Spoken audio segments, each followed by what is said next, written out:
Once upon a time, in a small village, there lived a man named Samuel. Samuel had a habit of blaming others for his misfortunes and failures in life. Whenever something went wrong, he would point fingers at his neighbors, his family, or even the weather, rather than taking responsibility for his own actions. One day, a wise old man named Albert moved to the village. Albert had a reputation for his profound wisdom and his ability to solve disputes. Hearing about Samuel's habit of blaming others, the villagers decided to seek Albert's help. Albert invited Samuel to his humble home and offered him a cup of tea. They sat together in silence for a while, enjoying the warm beverage. Then Albert began to speak. "Samuel," he said gently, "I've heard that you often blame others for your problems. Is that true?" Samuel nodded and said, "Yes, it's never my fault. It's always someone or something else that messes things up."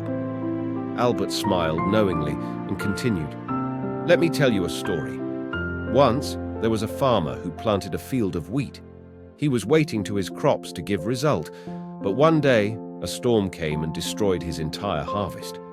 Devastated, the farmer could have blamed the weather, but he didn't. Instead, he decided to plant a new crop of wheat. Samuel listened carefully while Albert talked. Albert told him that the next year, farmer had a tough year. A big group of locusts came and ate all of his crops. The farmer didn't get angry at the locusts.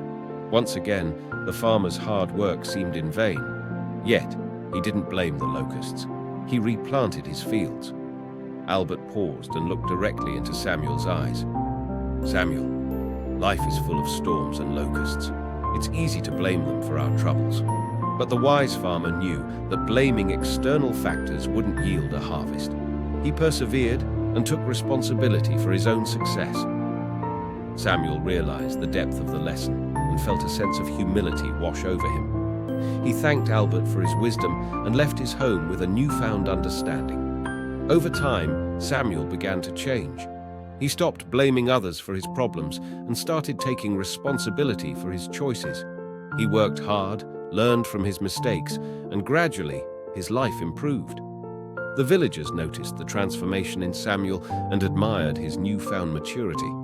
The morale of the story is that blaming others for our problems only keeps us stuck in a cycle of negativity and helplessness. Taking responsibility for our actions and choices empowers us to overcome obstacles and create a better future for ourselves. Blame is like an anchor.